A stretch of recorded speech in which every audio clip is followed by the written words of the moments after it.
नमस्कार दोस्तों, स्वागत है हमारे इस नए वीडियो में। और इस वीडियो में बात करने वाले हैं एक बजट टैबलेट के बारे में।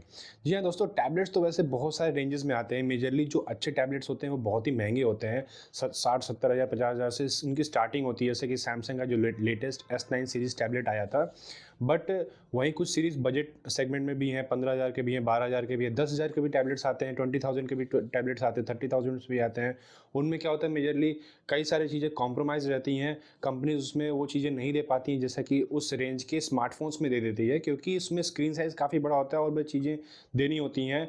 बैटरीज होती हैं बड़ी, तो उन सब चीज़ों की वजह से कहीं ना कहीं परफॉर्मेंस वाइज, डिस्प्ले वाइज और तरह से कंपनीज कॉम्प्रोमाइज़ करती हैं। तो आज हम बात करने वाले कुछ ऐसे बजट टैबलेट्स के बारे में 20,000 और 25,000 के आसपास का, जो कि आपके लिए बहुत ही काम की होंगी। बात करते हैं ऐसी दो बजट टैबलेट्स के बारे में। वो है वन प्लस का पैड गो और रियलमी का पैड एक्स। अब ये दोनों का जो वाईफाई वेरिएंट टैबलेट है वो ऑलमोस्ट सिमिलर प्राइसिंग सेगमेंट में है। 19,999 में दोनों टैबलेट्स आते हैं। आप इस पर कुछ एक्स्ट्रा डिस्काउंट्स लगा सकते हैं।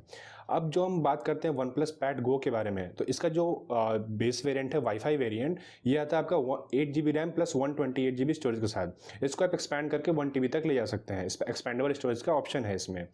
और इसमें हम बात करते हैं, अगर प्रोसेसर की बात करते हैं, तो इसमें आपको मीडियाटेक का हीलियो G99 प्रोसेसर मिलता है, जो कि एक बजट सेगमेंट का प्रोसेसर है। आपको जो अंतुतु स्कोर है वो 3.5 लाख से करीब 4,20,000 के आसपास वेरी करता है। ये स्मार्टफोन्स के जो 12,000 13,000 रेंज के जो फ़ोन्स आते थे ना, 15,000 उनमें आते थे, तो उन्होंने सेम प्रोसेसर इस टैबलेट में यूज़ किया हुआ है। और इसमें आपको डिस्प्ले वाइज जो है वो 11 इंच का ऑलमोस्ट डिस्प्ले मिलता है।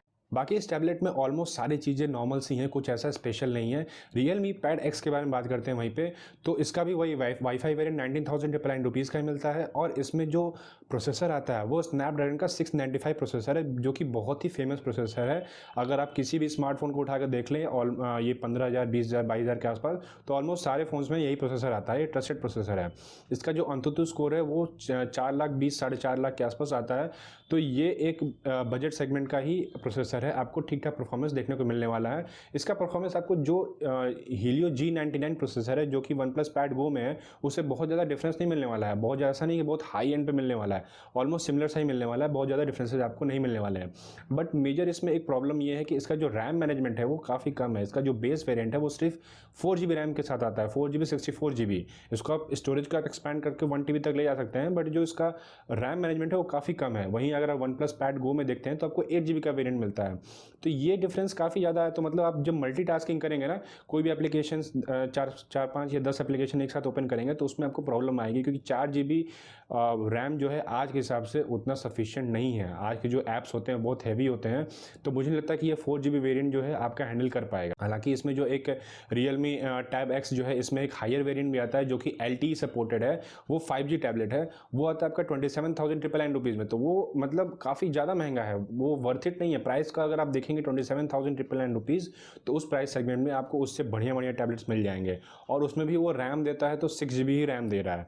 तो मुझे लगता है कि कहीं ना कहीं रियलमी को इन चीज़ों पे सोचने की ज़रूरत थी कि हाँ, रैम मैनेजमेंट को थोड़ा सा आगे करें। तो ये तो हो गए दो बजट टैबलेट्स के बारे में, जो कि आपको बजट सेगमेंट में मिल जाएगा। अब इन दोनों टैबलेट्स में अगर आप बात करें, तो आप मेरे हिसाब से वन प्लस पैड गो कंसिडर करें और इसका वाईफाई वेरिएंट ही लीजिए, क्योंकि जो टैबलेट्स होते हैं ना, उनका जो मेन पर्पज़ होता है वो जनरली रीडिंग्स के लिए, मतलब स्टूडेंट जनरली यूज़ करते हैं कि कुछ पढ़ने वढ़ने के लिए, या फिर अगर आप कुछ नोट्स बनाना चाहें, उसमें कुछ लिखना चाहें, तो उसके लिए यूज़ होता है। मुझे लगता है कि उसको कॉलिंग पर्पज़ से बहुत ज़्यादा यूज़ करते होंगे। मीडिया कंजम्पशन के लिए, कुछ वीडियोज़ मूवीज़ देखने, तो उसके लिए भी लोग लेते हैं। तो LTE वर्जन जाने की ज़रूरत नहीं, क्योंकि इसका जो LTE वर्जन है 4G वर्जन है, 4G वेरिएंट आता है, 5G सपोर्टेड नहीं है। तो वो मुझे नहीं लगता कि वर्थ इट है। आप 5G वाला ही कंसिडर, सॉरी, वाईफाई वाला ही कंसिडर करिए, जो कि 20,000 का आता है। अब बात करते हैं उस मेन प्रोडक्ट के बारे में जिसके बारे में इस वीडियो में बात करने वाला था। वो है Xiaomi का Mi Pad 6। ये पैड आपको 26,000 से लेके 28,000 के बीच में मिलेगा। आप एक्स्ट्रा कार्ड डिस्काउंट लेके इसको आप 25,000 के बिलो ला सकते हैं। अब जैसे कि मैं बात कर रहा था कि पैड्स हम जनरली रीडिंग पर्पस यूज़ करना करना चाहिए और इन सब चीज़ों के लिए जनरली यूज़ होता है, पढ़ने के लिए, लिखने के लिए, कॉलिंग के लिए नहीं यूज़ होता है। तो इस टैबलेट में आपको एक LTE वर्जन वेरिएंट नहीं मिलेगा, सिर्फ इसमें वाईफाई वेरिएंट अवेलेबल है। बट अगर इस टैब के बारे में बात करें तो ये परफॉर्मेंस वाइज काफ़ी ऊपर स्टैंड करता है। मतलब इसमें आपको स्नैपड्रैगन का 870 प्रोसेसर मिलता है, जो कि एक टाइम का फ्लैगशिप प्रोसेसर हुआ करता था। ये प्रोसेसर पुराना है, कुछ टाइम मतलब ये लास्ट ईयर फ्लैगशिप स्मार्टफोन्स में दिखते थे, बट अब ये प्रोसेसर पुराना हो चुका है। तो उसी चीज़ का फ़ायदा उठाया है Xiaomi वालों ने और उसको इस टैबलेट में यूज़ किया, क्योंकि ये प्रोसेसर उनको सस्ते में मिल गया होगा। और कहीं न कहीं ये बहुत ही बढ़िया काम किया होगा, क्योंकि प्रोसेसर काफ़ी ट्रस्टेड है और आपको जो अंतुतु स्कोर मिलता है वो 7,20,000 से 7,50,000 के आसपास मिलता है।